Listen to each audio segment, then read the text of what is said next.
I'm very pleased also to be part of Be.Bop and to have been invited by Alana here. And I think it's a very important work she's doing in bringing everybody together here. So the film, I will show you an extract from, it's called Making History. So in a way you can say like what is happening right now here is also a moment of making history. And that is something really important to go on with. And I'm very happy that Barbara and Nayeli are here, because like making history is just a 10-minute film. I will just show you 5 minutes now out of it. And it's a discussion between Edouard Glissant and Linton Kwesi Johnson. And Linton Kwesi Johnson is a very good friend of them, of course. A very close friend of Sierra James as well.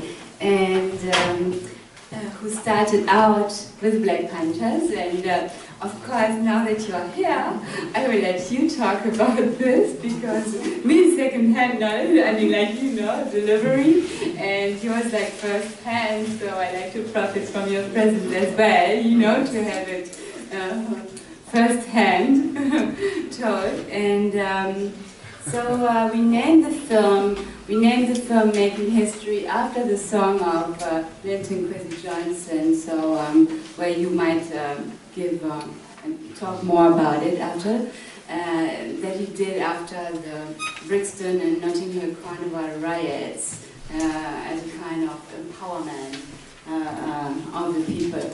And also started the dub poetry with the Black Panthers in London, right? So it was a way to use language as empowerment, as a political tool. Like the Black Panthers, they started off with the hip hop, so using language as a for the new world order, as Linton Kwesi Johnson said, right? And also using the Jamaican idiom in it, which was also like very important. Huh? So yes, okay. So Edouard Glissant, I met him like 10 years ago, and he has left us now like 2 years ago, and I think he's a very important visionary. So I don't know if you know his writings. If you don't know, I think for everybody, somebody to read. And he was a contemporary of Frantz Fanon and a scholar of Émile Césaire, and he brought up the idea of the politics of relation and what we threw in yesterday about the fluid identity. So it's something we can like maybe talk afterwards again. And so he was a very close friend of Linton Kwesi Johnson, and we brought him together with my friend Karen McKinnon, who is an African-American filmmaker and artist from Miami and who's based in London. So I'm based in Paris, so Karen we met like over 10 years ago, and she actually left Paris because of racism. And I don't know if London was so much better in the end, but yeah, so, and she couldn't come now because she has her mother in the hospital. So, yes, so she's here with her heart, that's for sure. And just like, I know, I wanted to show like the last half of it, so I'm just like going to put this a little bit forward. So they met in New York, and I don't know, I might be here somewhere, I think so. And you will see in the film also it's like, oops. So it is it's with Sharifa Rose Pitts in it too, who's a writer from Harlem, and who has just published her book now. It's called Harlem is Nowhere, and which is a very beautiful book.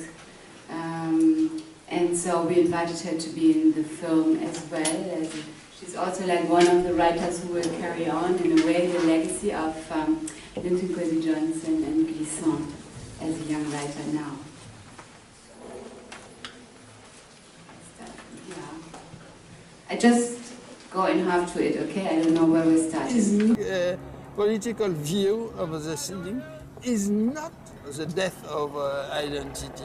And our identity was not yet formed. What we want and what we demanded and what we're still fighting for is to be treated equally as everybody else. But the question remains of what they call identity. But So, we have different identities.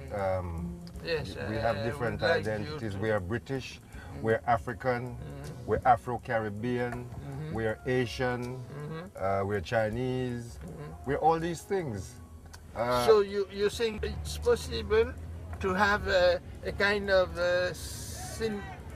synthetic identity? Identity. Well, it's becoming increasingly so, and I think America is a good example of a synthetic identity. The Polish who come to America, he doesn't come with a fixed identity, does he? He comes with a fluid identity. Yeah, but a fluid identity is possible when you have passed by a fixed identity and bypass this fixed identity. When do you have a? When is it that we have a fixed identity? There are not laws and regulation. I can say that. A Polish, an Irish, they have passed a time searching for the nation. Ah, the nation. But are we not living now in this period of globalization where the idea of the nation state is becoming increasingly irrelevant? Yeah. So something is missing. We need to belong to something. So the question of identity is not the same thing as the question of nationality then? No, it's not the same. I think that the main question for identity is not language. Because you can have identity with 3 languages. That's possible. You can have identity with Creole, English, and so on. If you are Switzerland, you have 4 languages. Yeah, the Italian, French, German, and Roman. But it's not that. Identity is when you know, without knowing it, what you are doing in the world. What is your place and your activity and your function in the world. It's an existential question. Existential, but also is a question of relation between you and the others. And I think if you know, without knowing, what you are doing in the world, you have a deep root without roots. Deep root without roots. Now tell me something, Mr. Government Man, tell me something. How long you really feel you coulda keep we on the heel when the truth done reveal about how you grab and steal, about how you make your crooked deal. Okay, so I will just show you like quickly another project I was working on now in New York, because that would be really interesting too. It was with the young lords. I don't know if you met, for example, if you met Filippo Luciano, who was also with the Last Poets. Now, see, that's something we need to do still and like get you together. Yes. Okay. So this project is called Music for Prepared Bicycles, and it is after John Cage's Prepared Piano, where there is like another story also behind that. And the idea was to, well, it's actually like a bicycle which is stringed with electric guitar strings, and riding through different landmarks of the civil rights movement in New York, related also to the Young Lords, and creating this participatory score while it's riding through through the city. And I did the project with students at the Brooklyn College together. So it's like, you see, like Ethan is like one of the students from the Brooklyn College who's like performing it. And so we went to different places, and then we took like a picture at this mural, which is still like one of the last murals in East Harlem, which is left from the Young Lords. And there was like one of them who just passed by, and we did like this handshake for this photograph, and he had like the Puerto Rican flag and the Black Panther like tattooed on his arm, see? So, I could not show now because I didn't have it ready, I just came back now, but I also did like a small interview with Felipe Luciano, so that's the next project we got to get you together with him, right? And he also gave out like 2 very beautiful poems. So yeah, that'd be like for the next time, I guess. I think time ran out, right?